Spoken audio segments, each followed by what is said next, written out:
Hey, and welcome back to Camp Renovate TV. I'm Jackie T, and I hope you're having a great weekend.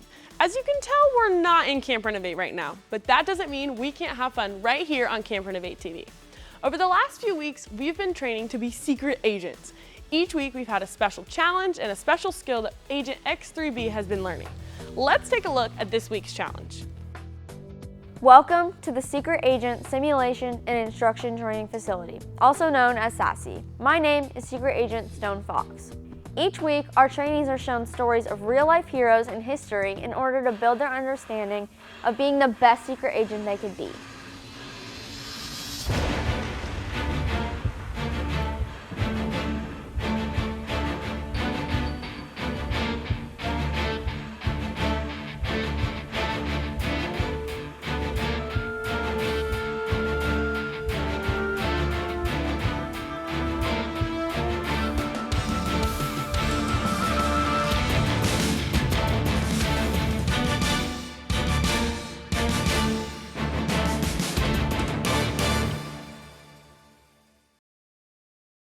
I am back with our 5th training simulation for trainee X3B in order to properly train him to become the newest secret agent to graduate from the SASI program. Let's call him in. Trainee X3B, how are you? I'm doing quite good. I mean, it's been kind of humid. Okay, so for our simulation training, we are going to look at a story in history that shows bravery. It shows great confidence and trust in the Lord. Do you think you're brave? Well, I mean, sometimes I do, and... That was not an actual question to answer out loud. Do you think secret agents need bravery? Well, they are secret agents, so I mean... Once again, not a question that needs to be answered. Are you ready for our simulation? This is a question that needs to be answered. My goodness. Let's go to the simulation. Oh, yes, I'm ready to go. Our simulation is based out of 1 Samuel chapter 17. We find David, the son of Jesse, and the giant Goliath. How big are we talking?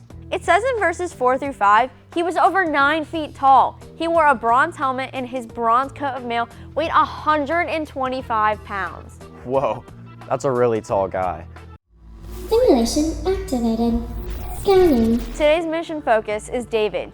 Our mission objective is to save the Israelites by defeating the giant Goliath. And our special skill? Bravery.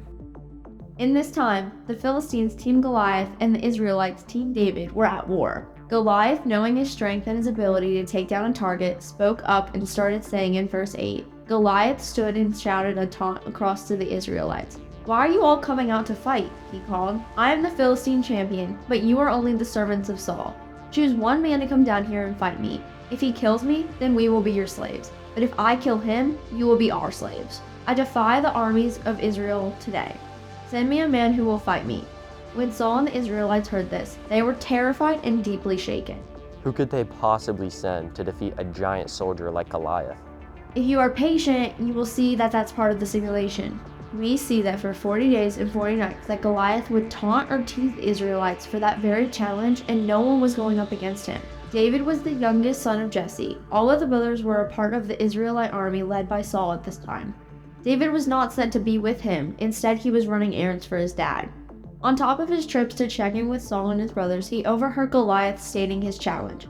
David boldly said, "Don't worry about this Philistine," David told Saul. "I'll go fight him." So David, the youngest son, thought he could take down a giant? He doesn't even have any training for fighting, right? David knew that God had prepared him for this and that he would be with him. Saul said to David, "Don't be ridiculous. There's no way you can fight this Philistine and possibly win.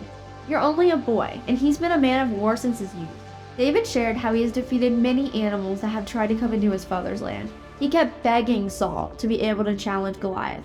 He said, "The Lord who rescued me from the claws of the lion and the bear will rescue me from this Philistine." Saul finally consented. "All right, go ahead," he said, "and may the Lord be with you." David didn't say yes to this challenge because he knew he was awesome or strong, but he knew that the God he served with was strong and would give him the strength he needed. Next up, David needed to prepare for the battle. We already know that Goliath had heavy armor on. Then Saul gave David his own armor, a bronze helmet and a coat of mail. David put it on, strapped the sword over it, and he took a step or two to see what it was like, for he had never worn such things before. "I can't go in these," he protested to Saul. "I'm not used to them." So David took them off again. He picked up 5 smooth stones from a stream and put them in his shepherd's bag. Then, armed only with his shepherd's staff and sling, he started across the valley to fight the Philistine. You mean David would just turn down the armor that would protect him from Goliath? That's crazy. Correct. He chose a very interesting weapon to use, which was 5 smooth stones and a slingshot. Let's take a look at the battle. As Goliath moved closer to the attack, David quickly ran out to meet him. Reaching into his shepherd's bag and taking out a stone, he hurled it with his sling and hit the Philistine in the forehead. The stone sank in, and Goliath stumbled and fell face down on the ground. David triumphed over the Philistine with only a sling and a stone, for he had no sword. David ran over and pulled Goliath's sword from its sheath. David used it to kill him and cut off his head. David conquered Goliath without breaking a sweat. David didn't know how it was going to happen, but he knew that God was with him no matter what. David was brave even when everyone else was scared. That's what heroes or secret agents do. Heroes are brave when everyone else is afraid. Are there ever times when you're afraid? We can know that God is with us always and we can be brave. Simulation complete. It can be scary to be brave, but knowing that God has my back makes it a little easier.